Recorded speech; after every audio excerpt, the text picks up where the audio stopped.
paranormalirl.com, paranormalirl.com. Go to the merch section, the merch button, the merch tab, and we have T-shirts there for sale, and it helps JV and I fund all the software we have to do, and you get a cool T-shirt out of it. We've got ghosties, we got aliens, we got Bigfoots. I'm working on a mermaid, but my artist abilities is just... I'm more autistic than I am artist. It's horrible, Jay. I can't do it. I really wish we had someone who would do art for us. I know. By the way, before we even move on to your artistic ability or lack of, FU, we had an internet interruption. But as I was saying, these technical glitches seem to be very common when we're talking about these particular topics. Anyway, I was specifically asking. Go ahead. Sorry. Back to what I was about to say, which is that before we even begin to discuss your artistic ability or lack thereof, we still need to talk about your linguistic ability or lack thereof. You actually said you're going to kill some stones. I don't know whose stones you're talking about when you said that, when you were talking with Wes, but just stay away from mine, okay? Just stay away. We have Wes back, by the way. But I did correct that, and I said kill two birds with some stones. Yeah, you did correct it. But first you said you were going to kill some stones. Wes, sorry about that. You can't kill a stone. As you pointed out early on, and we talked about for a second here, is these anomalies seem to happen when we have these conversations. You think it's energy. I have no reason to doubt that. Sometimes I think it's actually, and I've suspected this, and I don't want to get tinfoil hatty on you, but these interruptions not only happen when we have this type of conversation, but they also happen when we talk about like government disclosure and those types of things. We frequently have these kinds of interruptions and technical anomalies when we're talking about things like that.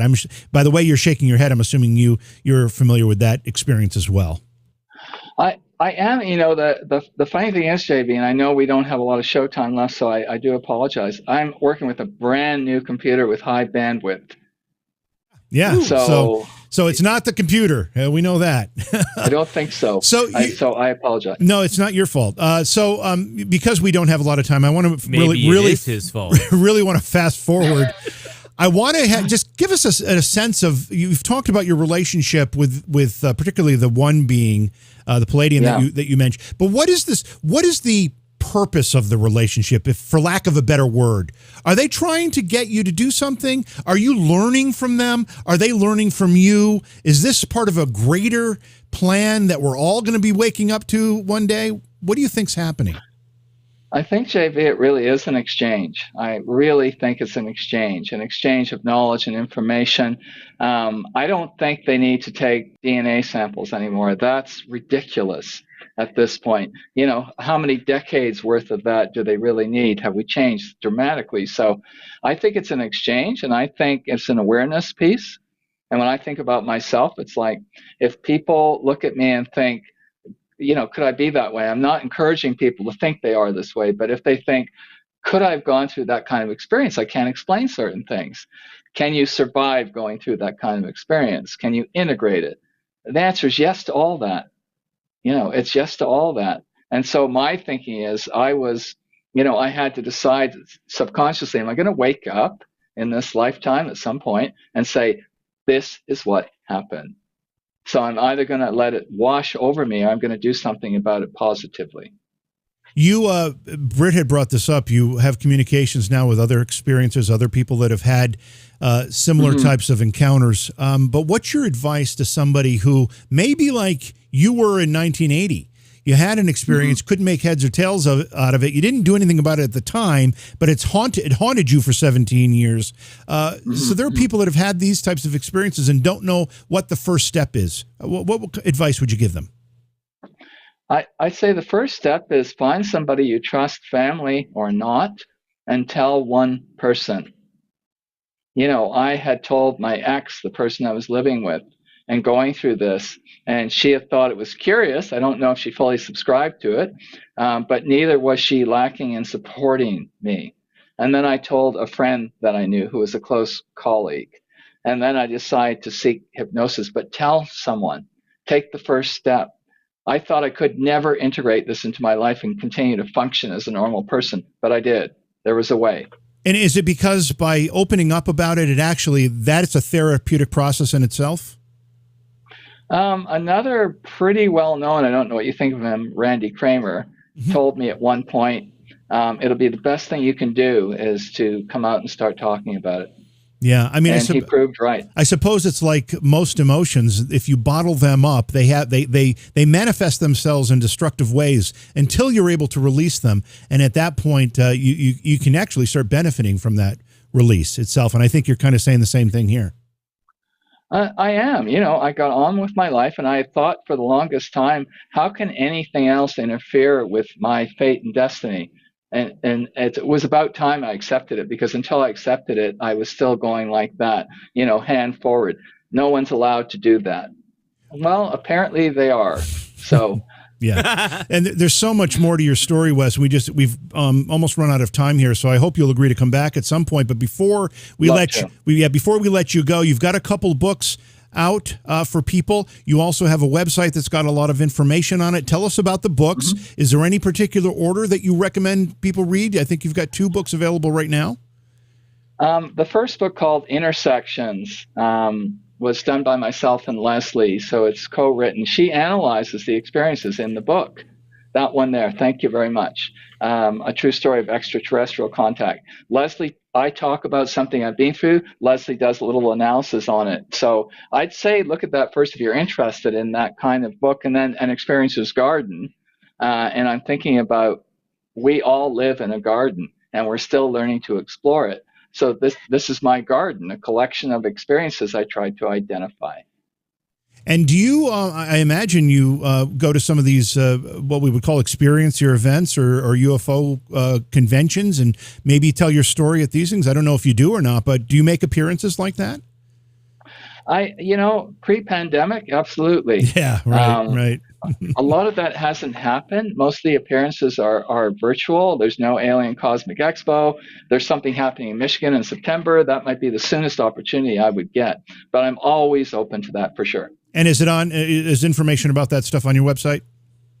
WesGRoberts.com. Perfect. Wes, thank you so much for being here. Terrific guest, amazing story, and we appreciate your optimism. And you've told this entire thing with such a positive energy that is reassuring, because I've heard people who are still afraid of their experiences, and they really harbor a lot of fear. You don't seem to, which is great to hear. I work through it, JV, and it's not that I don't have nights when I need the lights on. That still happens. I can imagine it would. I can imagine. Again, thank you, Wes. Great to have you here, and we'll look forward to having you back on. Britt. All right. Nice meeting you, Wes. Yeah, so Wes G. Roberts nice meeting you as well. Wes G. Roberts is the website. You can go there. There's information about his story, his books, and I'm assuming there's appearance information there when he has an opportunity to post it. So wesgroberts.com.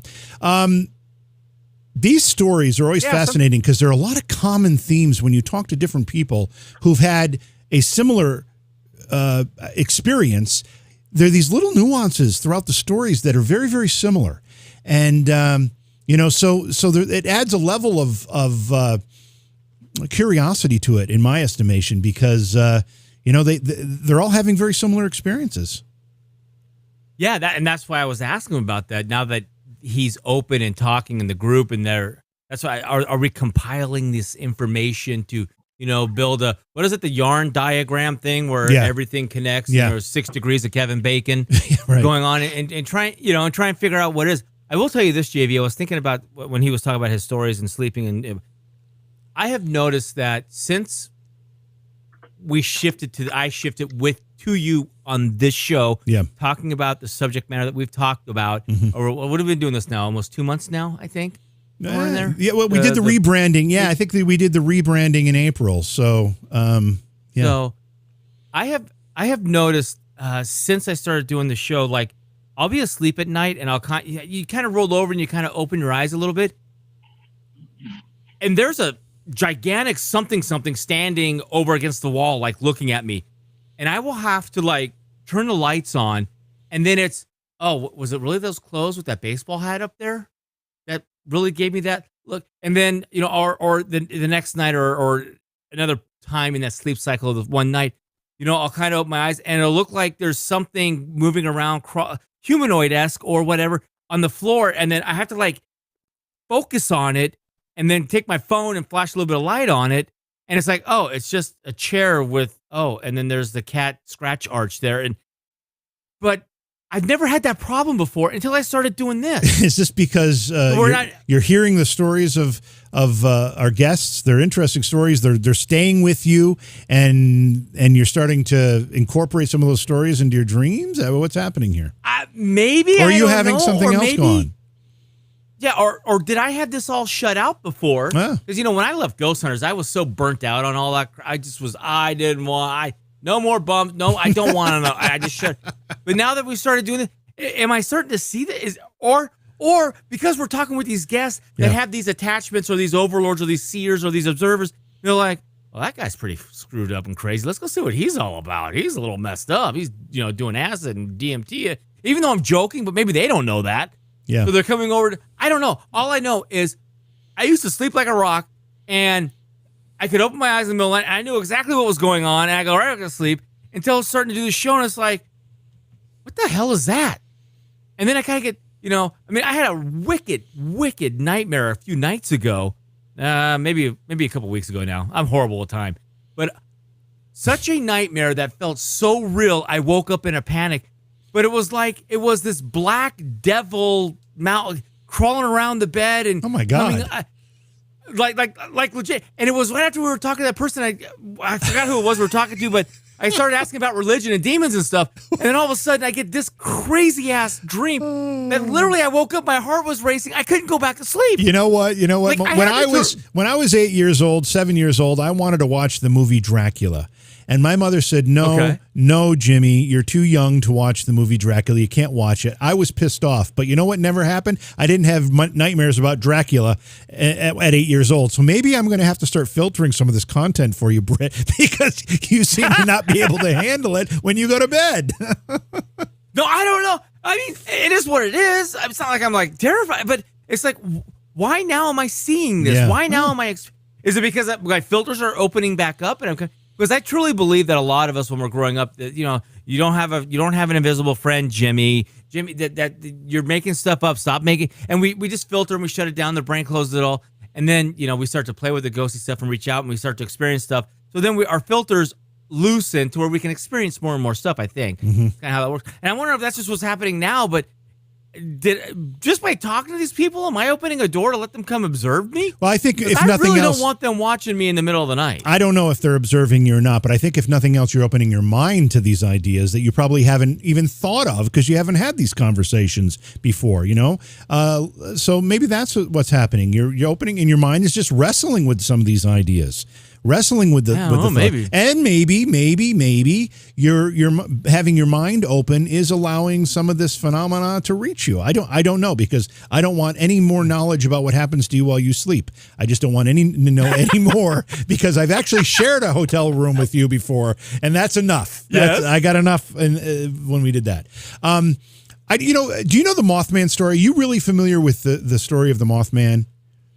I know of the Mothman story. I know bits about it. I'm not immersed in it. Well, as Wes was telling parts of his experience, I couldn't help but go back to think about there are parts of the Mothman story that involve these human-like, almost human beings that show up in various places. Their clothes don't fit quite right.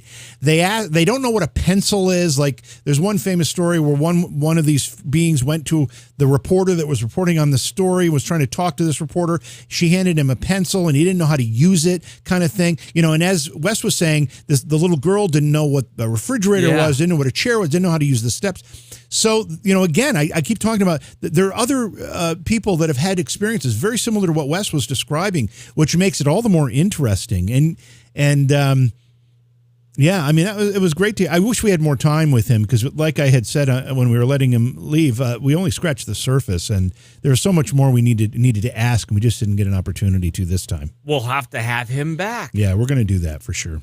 Yeah, I'm going to tell Eddie to do that. I just hope I don't have his crazy dreams tonight. Yeah, now you're going to have those dreams. Yeah. Good luck, Brett.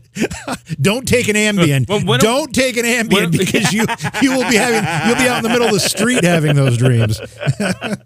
Well, good thing we're having Lisa. Was it Lisa? Huh? Yeah, naked. Oh, Leslie. Well, we having Leslie on the 16th. I did look that up. It is the 16th. Yeah. Maybe I'll have to do a session with her. See what the hell's going on in my I was going to coconut. say that. Maybe you need to do a hypnosis session to see what things are lurking in your head. Actually, I don't want to know what's lurking in your head. Oh my God! Listen to you. All right. Well, let's do a couple Trivia time? Yeah, let's do a couple trivia questions. Chat's asking for it, so we like to end the program with this and have a little bit of fun. Although we did quite a bit of laughing tonight, which is always nice too. Who do we have? Is Leslie's not our next guest? Is it? No. While you're getting trivia ready, I'll look it up. Yeah. I've got trivia ready, so you didn't look it up fast enough. Well, premature. Come on. Mm-hmm. Yeah, Leslie is 2 weeks away. Okay. So. Oh, I know. Yeah, that's right. We have Patricia. Man, I'm not remembering the names now. Darn it. We have Tabe Johnson. Okay. Oh, Toby Johnson. Yeah, not Tabe. Yeah. Toby. I had to open it up to see is Toby Johnson the singer, and then Patricia Mona next Thursday, the psychic. Okay. All right. Cool. I think Toby is with somebody else, isn't it? Two people that night. You don't have to look. What doesn't matter. Let's do these trivia questions so people can go to bed. All right. Ready for number one. In Greek mythology, what is an amphisbaena? An amphisbaena in Greek mythology. What is it? Go ahead, chat. Brett Etchenberger. Okay. With Toby. I don't know.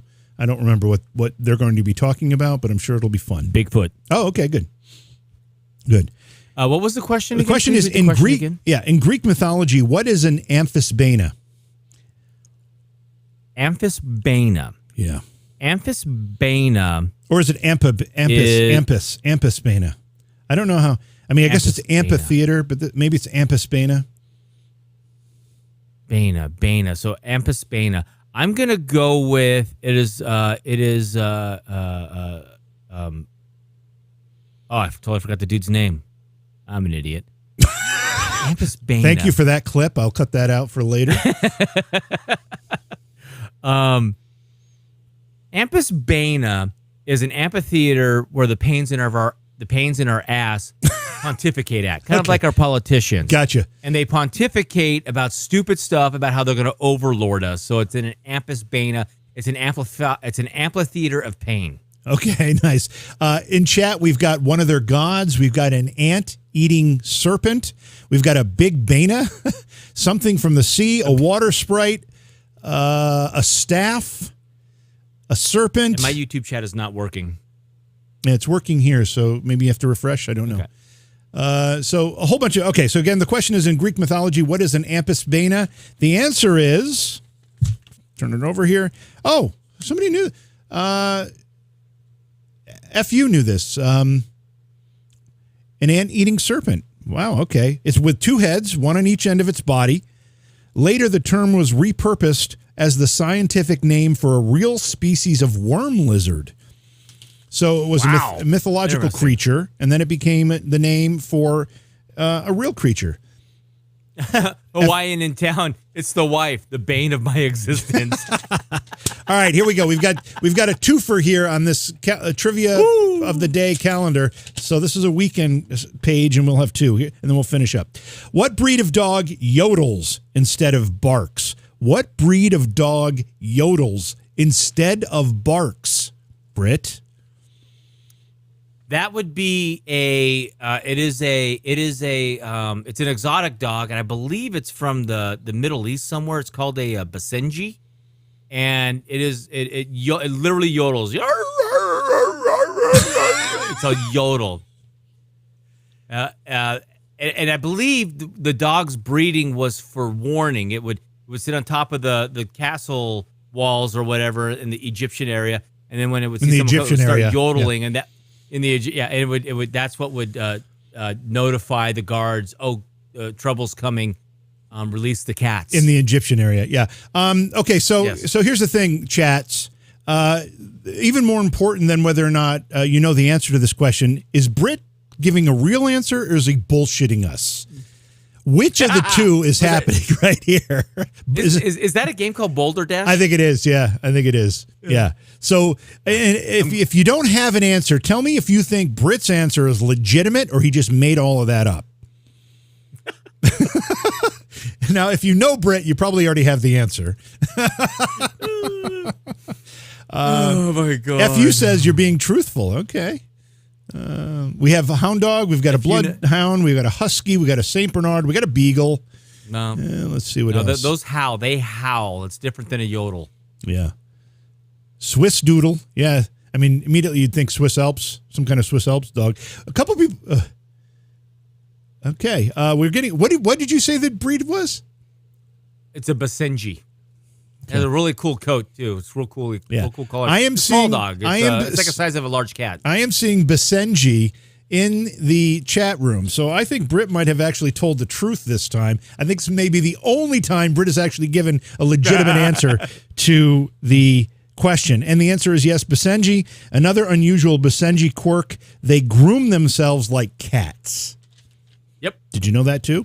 Yes. Where did you get all this knowledge about the Basenji from the Egypt area? My kids had them. Oh, really? Had one. Yeah. Oh, cool. And I don't know. I know that I don't know exactly where that was a little bit of fibbing there, but I know Egyptians have the. I know Egyptians have the cat. The cat guards. That's why I was saying release the cats. Yeah. So you're basically embellishing what you knew. You were embellishing. Yep. Oh God. Yeah. Yeah. Okay. Final question of the night. Laugh. Yeah. A final question of the night, and we are done. What city is nicknamed Harbor City? What city is nicknamed Harbor City? That's in New Jersey. Harbor City, New Jersey. It's where they dump the Italian death bodies. You should know the Italian death bodies. Yeah, the Italian death bodies. Yeah, the Italian death bodies where the mob goes out and takes care of the stuff at the docks. I know what they do. Yeah, very familiar. Yeah, Harbor. It's in New Jersey. I can't remember the Absecon Lighthouse. No, that's Atlantic City. Atlantic City. I'm going with New Jersey. I just don't know the name of the city, but it's Harbor City, New Jersey. Okay, so what city is nicknamed Harbor City, and you're saying it's Harbor City? Is that your I'm answer? just saying it's in New Jersey. Okay, I can't remember the damn name. All right. Although it could be Long Beach, because it has the second. Actually, has the world's largest port is in Long Beach, so it could be Long Beach, California. Okay. All right. Well, the answers coming in from chat are, let's see here: Baltimore, Annapolis, Seattle, Sydney, Seattle. Yes, New Jersey. Bayonne, Baltimore. Sergeant Peterson says Phoenix, Arizona. Yeah, Phoenix, Arizona is known as Harbor City. Tampa, okay. Bar Harbor, a lot of great guesses. What city is nicknamed Harbor City? Britt said it's in New Jersey. Let's see here. The answer is Sydney, Australia, which was once a major port city. The iconic Sydney Opera House sits on the harbor. So there you go. Right. There we go. I was wrong. Wasn't New Jersey. It was around the world from New Jersey. No. All right. Imagine that. If you get a minute, yeah, we are. If you get a minute, please like, follow, and share the program. If you're a podcast listener, please do the same. By the way, I need to mention something, and I keep forgetting to do it. We have so many supporters of the podcast. There's an ability through the podcast app to click on support the program. It allows people to make a contribution. It's like a monthly contribution. It can be as little as 99 cents. Now, let's face it. Even in tough times, 99 cents is like what you find in your couch cushions. So we appreciate that kind of support. And if you feel so inclined, it helps us pay for the software, the equipment that we need to do the program, all of that, and merch when we were able to get some and send it away, which we're working on, having some things that we can give away, that kind of thing too. So if you get an opportunity, whether you're a podcast listener or not, but if you are a podcast listener, it's very easy. It's right in the app there. We'd like to thank you for that kind of support. We have several people that have done that, many people that have done that, and thank you to all of you. And also, if you're a podcast listener, please feel free to share the program. Each episode of this program gets about 12,000 downloads in real time. So there are a lot of people listening in the podcast world, and we appreciate them. We don't get to talk to them live like we do this live program chat room stuff that we've got going on here. But we do want you to know that we appreciate you, and we thank you for supporting and listening to the program. And how can you not? We have such great guests like Wes G. Roberts, who we had on tonight. We've had some really terrific people. And I'm amazing. And Britt is amazing. There we go. Yes. Words are his second language, but he doesn't let that stop him. For sure. All right. Never once. Anything else you need to talk about before we call it a night, or are we done? nothing you will let me talk about. Yeah, that's quite true. So I would say in that instance, we are done. I'm just trying to see if there's anything else I need to pull up here. No, I think we're good. All right. Listen, everybody, have a great night. Let's get the hell Have out a of great here. weekend because we won't see you until Tuesday night. Love you all.